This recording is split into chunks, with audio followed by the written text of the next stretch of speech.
Ce machin a 10 ans, et pourtant, il ridiculise encore 99% de la production moto moderne. C'est la plus grande et éternelle rivale de la légendaire Suzuki Hayabusa, le requin de Kawasaki, la ZZR 1400. J'attendais de faire cet essai depuis un bon moment, et aujourd'hui d'ailleurs je ne vais remercier aucun concessionnaire puisque c'est la moto de mon meilleur ami. Vous avez déjà vu la ZZR 1400 d'Antoine dans plusieurs vidéos de la chaîne, vous commencez à la connaître, mais j'avais pas encore eu l'occasion d'en faire l'essai et je suis très content. Il a échangé son Aprilia Tuono Factory de 2018 contre ce monstre. Certains peuvent se demander mais pourquoi la Tuono elle est plus moderne, elle est plus légère, le V4 est extrêmement expressif. Il y a des raisons, croyez-moi, je vais les partager avec vous aujourd'hui. Ouais. Il faut savoir que d'abord, nous possédons tous les deux des fossiles. Et je ne parle pas de Kabuto ou d'Amonita, non, je parle de nos motos. Moi de mon côté avec la Suzuki Hayabusa et Antoine avec la ZZR 1400. Ce sont des reliques d'un ancien temps où la vitesse importait plus que tout le reste, tout simplement. Et je suis sûr que vous avez envie de tout savoir sur cette époque, pas vrai? Même moi j'ai envie, alors que c'est moi qui ai écrit l'essai. On va revenir en 2006, il y a 16 ans, et à cette époque-là, la Hayabusa était le summum de ce qu'une moto pouvait offrir en termes de puissance, de couple et dans la tête, hein, voilà, c'est pas... Voilà. Depuis 1999 et la destruction de la barrière des 300 km/h, la moto régnait en maître et n'était pas vraiment inquiétée par qui que ce soit, même si Honda et Kawasaki faisaient des motos, on en parlera un petit peu plus tard. Mais vous savez, les Japonais, ils ont un sens de la fierté, de l'honneur et l'humilité pure et simple, qui fait qu'ils pouvaient pas laisser cette situation durer bien longtemps. Et donc, c'est pendant cette glorieuse année 2006 qu'ils ont donné naissance à une calamité, la première ZZR 1400, ou ZX14R dans certains pays. Kawasaki sont des champions pour donner des noms bizarres selon les pays à leur moto. Et malgré le fait que déjà à ce moment-là, les chiffres de cette machine sont stratosphériques, elle n'est pas apparue nulle part. Non, en fait, elle a un héritage assez lourd et elle réunit à elle seule deux familles de motos. En 1990, on avait la ZZR 1100 ou ZX11R, encore une fois, hein, qui était une sorte de sport GT avec certaines capacités sportives. C'était une des plus puissantes, si ce n'est la plus puissante moto du monde à l'époque, avec 152 chevaux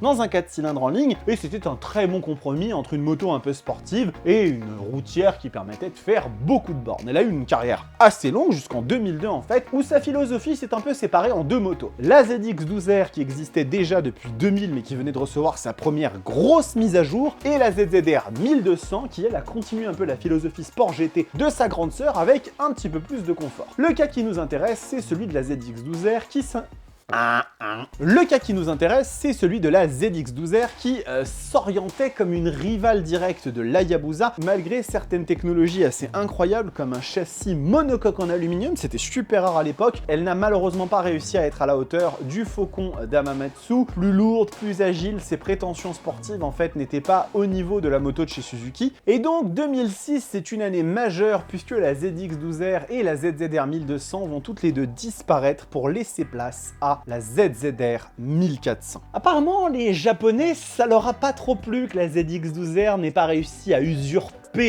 le titre de moto la plus rapide du monde et détrôner la Hayabusa. Et donc, au plus profond de leur folie, ils ont donné naissance à quelque chose de vraiment effrayant. Quand la ZZR 1400 est arrivée sur le marché, la Hayabusa s'est dit qu'elle allait rester dans le ciel un petit moment et pas atterrir tout de suite. C'était une bonne idée, oui. Salut mon pote. Avec des lignes très agressives et musculeuses, un regard dérangeant et très prédatorial, je sais pas si ça se dit mais j'ai décidé de le dire. Beaucoup de technologies comme un écran LCD très moderne, à l'époque c'était très chouette. Ce nouveau monstre, au-delà de tout ça, contenait un cœur qui battait si fort qu'il s'est entendu jusqu'au ciel, un gigantesque 4 cylindres en ligne de 1352 cm3, avec des valeurs telles que le monde n'en avait jamais vu avant. 190 chevaux et 200 avec l'air forcé et 147 Nm de couple. La Hayabusa ne pouvait tout simplement pas rivaliser avec ça. En fait, elle venait juste d'être plutôt bien ridiculisée et la chaîne alimentaire venait de s'inverser un petit peu.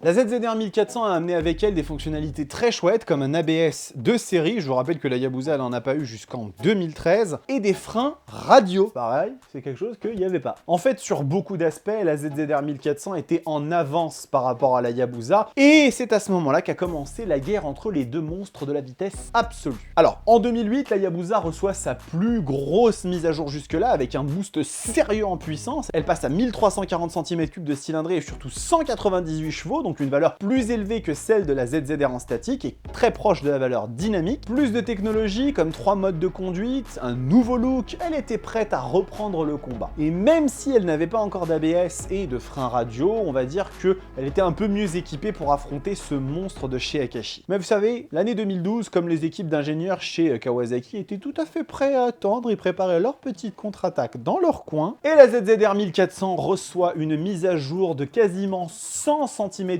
pour la faire atteindre 1440 cc, et les chiffres deviennent mais débiles. 200 chevaux, 210 avec l'air forcé et 160 Nm de couple. Les lignes deviennent beaucoup plus agressives et elle abandonne complètement le look un peu aérien oiseau à la Hayabusa pour embrasser sa nature de créature aquatique en prenant pour inspiration le requin Carcharias carcharodon. Calmez-vous, c'est juste le nom scientifique du grand requin blanc. Je voulais juste paraître intelligent, j'ai raté une occasion de la fermer. Avec des nouveaux freins, un contrôle de traction, un tableau de bord moderne, elle n'a pas laissé grand-chose à la Hayabusa en réalité. Et cette ZZR 1400 est restée quasiment identique jusqu'en 2020 où la production s'est totalement arrêtée sur le marché européen. Elle a continué à être vendue aux États-Unis, c'est encore le cas aujourd'hui, où elle a reçu quelques petites mises à jour comme des nouveaux freins Brembo M50. Et nous, de notre côté, elle a laissé place aux machines compressées comme la H2 SX. Toujours est-il que j'ai beaucoup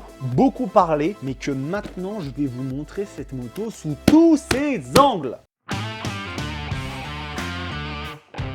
J'adore. Ces motos sont vraiment une passion pour moi. J'adore toutes les machines, j'adore la moto en règle générale et je pense qu'à certains moments de la vie, je pourrais être séduit par n'importe quelle catégorie de moto. Mais il y a un truc avec la plus puissante, la plus grosse, la plus incroyable qui m'a toujours fasciné. J'en sais rien, peut-être que je compense un truc. Toujours est-il que j'ai envie de vous parler aujourd'hui de cette superbe Kawasaki ZZR 1400, aussi appelée ZX14R dans certains pays, dont les États-Unis, de 2013. Donc c'est une moto qui est un peu ancienne, hein, bien évidemment. Elle est toujours vendue dans certains pays. Aux USA, c'est le cas. En Europe, malheureusement, on n'y a plus le droit. Elle avait été commercialisée jusqu'en 2020, où elle a laissé définitivement sa place à la H2 SX. Et bien évidemment, il y a des choses que on va pas avoir par rapport à des machines plus modernes, mais qui vont coûter aussi beaucoup plus cher. Cette moto en occasion se trouve très facilement entre 7 et 12 000 euros selon le modèle, l'état, le kilométrage, ce qui est, croyez-moi, une affaire incroyable quand on voit le monstre que c'est. On va commencer par parler de l'apparence. Bien évidemment, c'est la première chose qu'on voit sur une moto quand on s'y intéresse, et ce truc est gigantesque. C'est un char d'assaut. Je sais très bien qu'elle ne gagnera jamais la majorité sur un vote. Il y a des gens qui adorent le design, d'autres qui le détestent. Ils la trouvent trop grosse, trop massive. Moi, je fais partie de la première catégorie. Je vous avoue, j'adore la brutalité de ce truc. Vraiment, il y a une agressivité qui s'en dégage et en même temps, de façon assez paradoxale, une sorte de grâce, de délicatesse. Je sais pas comment l'expliquer. La Hayabusa, elle, a pris le chemin désert avec un design qui ressemble beaucoup à un oiseau, hein, c'est pas pour rien. Hayabusa, ça veut dire faucon pèlerin en japonais, donc il se peut qu'il y ait une raison. Et la ZZR 1400, elle a pris un autre choix. Elle a plongé dans l'océan comme ça et elle a ramené un look un petit peu de créature aquatique. L'idée, c'est la base d'inspiration, c'est un requin, hein, d'accord? Et on a aussi une petite touche un petit peu d'araignée comme ça au niveau du regard. C'est marrant, mais c'est une des motos que je trouve le plus effrayante quand vous la voyez arriver dans un rétroviseur. La forme des phares lui donne un air extrêmement monstrueux et clairement, quand vous avez un ZZR 1400 derrière vous, vous avez qu'une envie, c'est changer de voie et la laisser tracer sa route, clairement. Alors bien évidemment, c'est une moto qui a un niveau de finition qui est très bon, il y a beaucoup de plastique, hein, c'est normal, c'est une moto carénée. Mais je trouve que la peinture, le vernis est extrêmement bon, il y a une sorte de petit côté pailleté que je trouve très joli. Et franchement, je la trouve vraiment topissime. Antoine, quand il l'a acheté, elle avait ces deux échappements Delkevic qui font un bruit incroyable. Vous allez le voir la semaine prochaine, je vous en dis pas plus, je la démarrerai à la fin du tour statique, mais c'est n'importe quoi. Et avant d'aller plus loin, je voudrais vos avis dans les commentaires sur le look de cette machine? Comment vous la trouvez? Est-ce que vous l'aimez? Est-ce que vous la détestez? Normalement, vous faites partie d'une des deux catégories, c'est obligatoire. Et est-ce que vous préférez plutôt la Hayabusa en termes de look ou la ZZR 1400? À vous de jouer. Je la trouve pas aussi incroyable que la Hayabusa en termes d'apparence, surtout le troisième modèle, mais ça reste quand même une moto incroyable en termes de design. Je suis fan de cette machine. Maintenant, on va passer au plat de résistance. Cette cathédrale, ce monument, ce cœur complètement démoniaque. Le moteur de la ZZR 1400 est l'un des trucs les plus incroyables que l'industrie moto n'ait jamais produit. On commence avec une recette qui est très simple, très basique. 4 cylindres en ligne, tout le monde le fait. Mais les chiffres, la cylindrée est d'elle-même, de par elle-même, juste une insulte à l'ensemble de toutes les motos. 1440 cm3 et attention, je vous vois arriver, cette cylindrée, c'est pas la cylindrée d'un custom ou d'une grosse routière, non.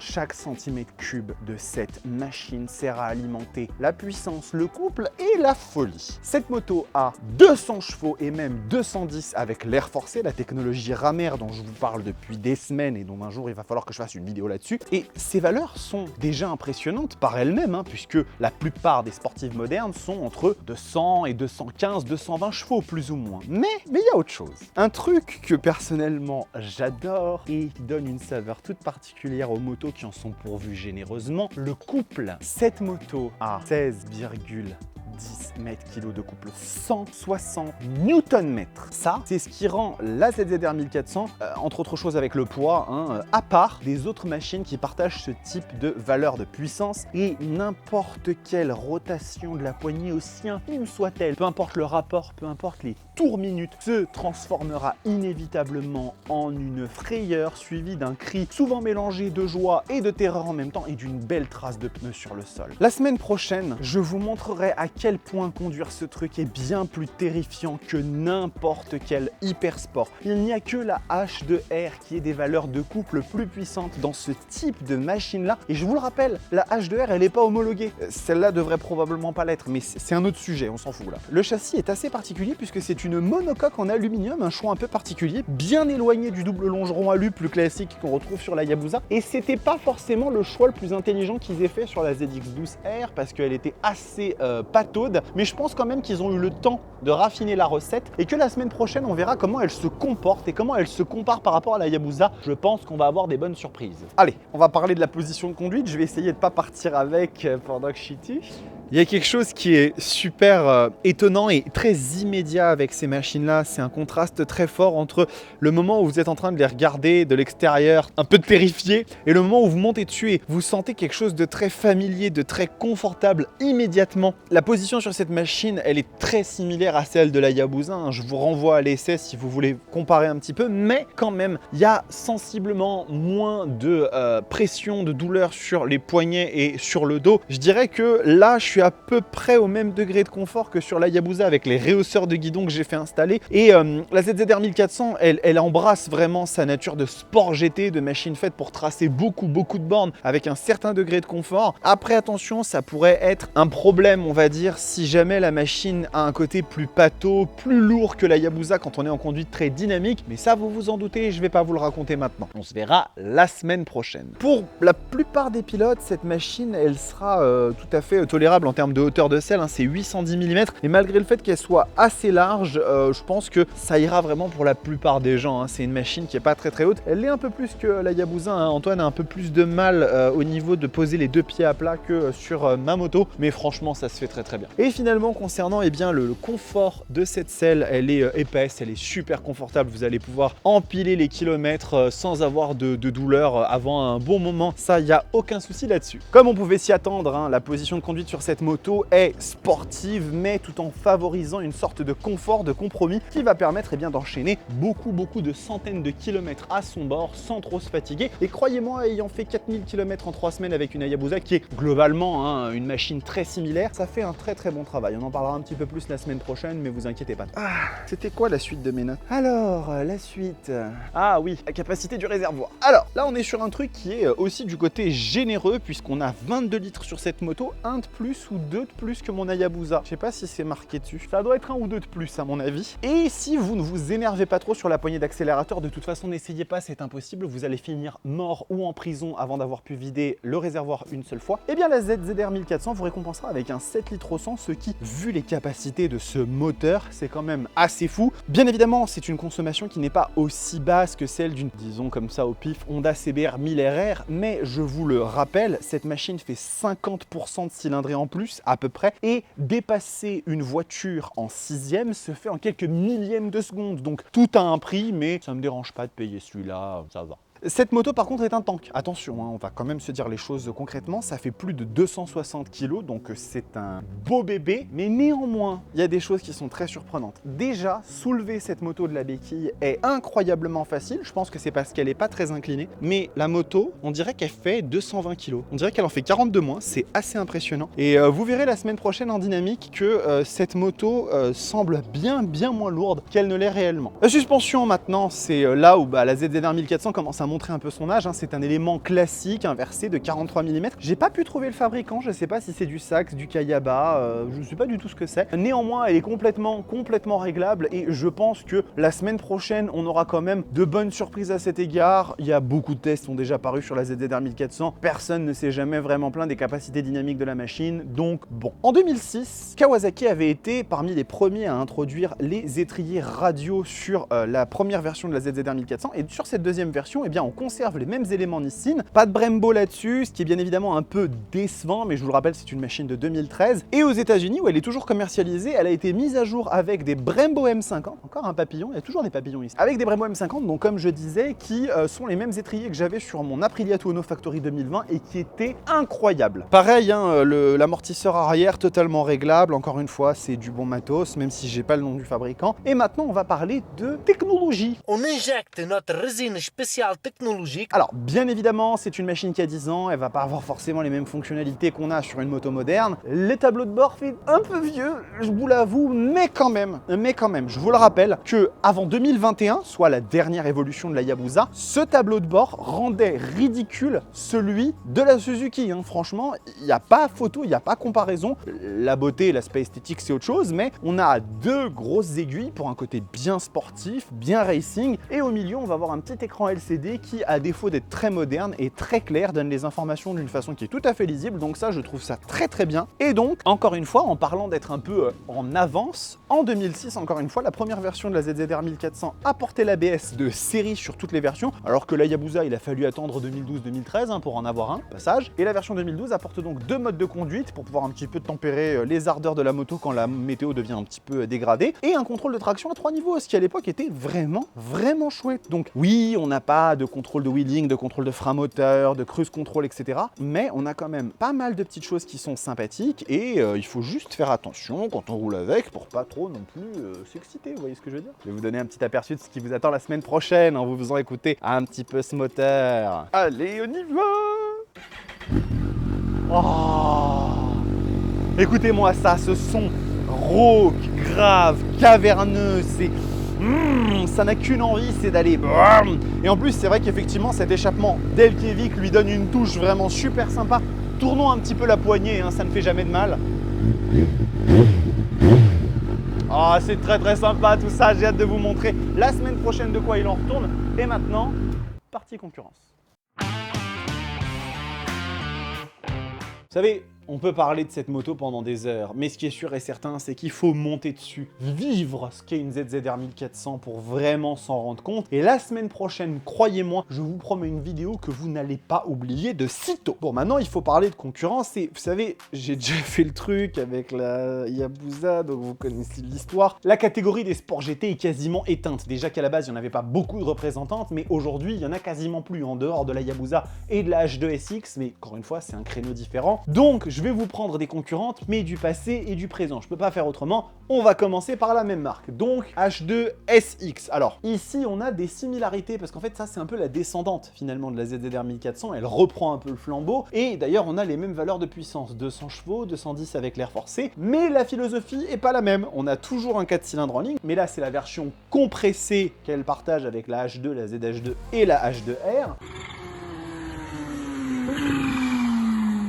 et donc on a 1000 cm3 de cylindrée. Ça va faire une différence fondamentale puisque, comme le nom l'implique, il y a un compresseur et pour que le compresseur travaille, il faut atteindre un certain nombre de tours minutes, 7000 à peu près en règle générale, et donc cette machine va avoir sensiblement moins de coups de pied au cul qu'une ZZR 1400. Ça, en 6ème à 3000 tours minutes, vous tournez la poignée, vous avez mal. Vraiment. Sur cette moto-là, le comportement est un petit peu différent. Il y a certaines personnes qui disent qu'il n'y a pas de remplacement pour la cylindrée, et dans certains cas de figure, c'est vrai, le couple à bas régime, en dehors de rouler en bicylindre, mais sinon sur un 4 cylindres en ligne comme ça, vous le trouverez qu'en ayant des gros moteurs. Par contre, il y a énormément d'aspects où la H2SX, elle pulvérise la ZZR 1400. Déjà en termes de technologie, la pauvre, au secours. On a du contrôle de traction, du contrôle de wheeling, on a un régulateur de vitesse adaptatif. Vous le saviez, il y en avait 3 qui possédaient ça, la Multistrada, la RT 1200 et la Super Adventure 1290S. J'ai réussi à le dire sans cafouiller. Et bien maintenant, celle-ci se joint aussi au combat. Un écran TFT absolument débile avec un système d'infotainment où vous pouvez installer des applications. La moto, elle est connectée à Internet, c'est le futur. Bien évidemment, elle coûte beaucoup plus cher qu'une ZZR 1400, quand bien même on la vendrait encore en neuf. Mais cela dit, des essais que j'ai pu voir, et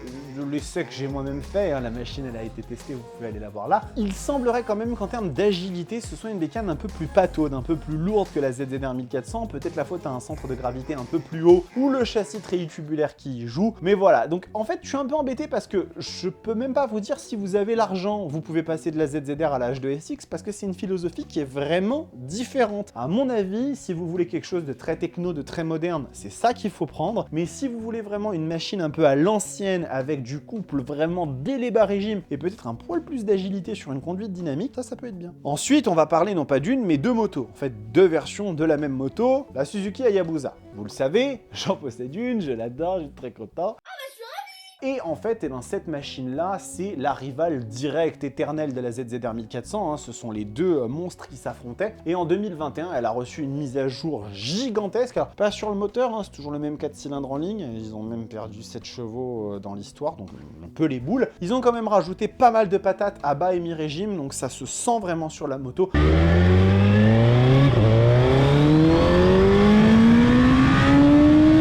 Et puis surtout sur la technologie, c'est du n'importe quoi. Suzuki, ils y sont allés, mais franco. On a 6 modes de conduite, un contrôle de traction sur 10 niveaux, un quick shifter qui répond sur 2 niveaux de sensibilité, du contrôle de wheeling, on a un launch control, on a de l'assistance au départ en côte, on a un limiteur et un régulateur de vitesse, n'importe quoi. Vraiment, la moto, elle est incroyable à ce niveau-là. Le design, moi j'adore, je la trouve plus musculeuse, plus athlétique. Vraiment, elle a un côté très rapace maintenant. Je sais qu'il y en a qui la détestent parce qu'elle est trop grosse, mais voilà, ça peut être vraiment un truc très stylé. Si vous hésitez entre une ZZR 1400 très bien équipée avec quelques bandes qui sera dans les 15-16 000 et une Hayabusa neuve qui va être à 18 000 €, franchement ça peut se jouer. C'est vraiment à vous de voir ce que vous voulez. Par contre, on peut aussi avoir un peu moins de sous, ça arrive à tout le monde. Moi ça m'arrive régulièrement d'acheter des motos un poil moins chères. Et donc si vous êtes dans les 8-12 000 €, là vous pouvez vous orienter sur une seconde génération d'Hayabusa. Par contre attention, là le débat va être un petit peu plus houleux puisque cette machine possède 3 modes de conduite et un ABS à partir du modèle 2013,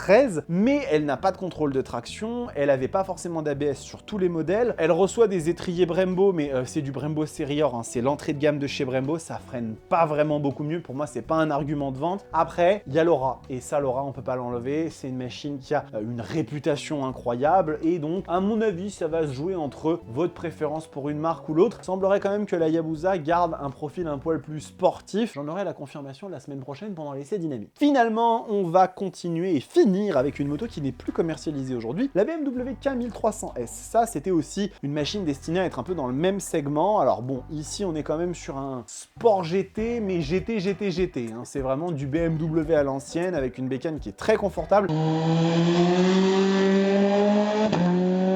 On a moins de puissance quand même que sur les autres machines que je vous ai citées, 175 chevaux, mais beaucoup d'options comme BMW sait en faire. Si vous en trouvez une qui est bien optionnée, vous pouvez vraiment vous faire plaisir. Poignée chauffante, siège chauffant. Il me semble bien qu'il y avait du quick shifter à l'époque sur cette machine-là. Vraiment une moto ultra sénatoriale comme BMW sait en faire, mais avec suffisamment de patates pour se faire un peu plaisir sur la route. Je pense que vraiment sur une moto comme ça, on peut pas se tromper si c'est ce qu'on recherche, parce que si vous voulez aller du côté un peu dynamique des choses, à mon avis, elle va être plus en d'enclume que la ZZR 1400 ou que la Hayabusa, c'est sûr et certain. Et ben voilà, c'est fini ce premier épisode, cette première partie de l'essai de la ZZR 1400. Je vous le dis tout de suite, je vais pas vendre mon Hayabusa demain pour acheter ça, mais si je pouvais avoir les deux dans le garage, je pense que je le ferais parce que c'est tellement de démesure, c'est une machine qui incarne tellement de choses incroyables sur lesquelles il faut bien évidemment garder son sang-froid tout le temps parce que c'est tellement facile de perdre son permis avec une machine comme ça, mais c'est une usine à rêve. Je pense que c'est la définition même de l'usine à rêve, c'est ce genre de motos qui sont débordantes de partout.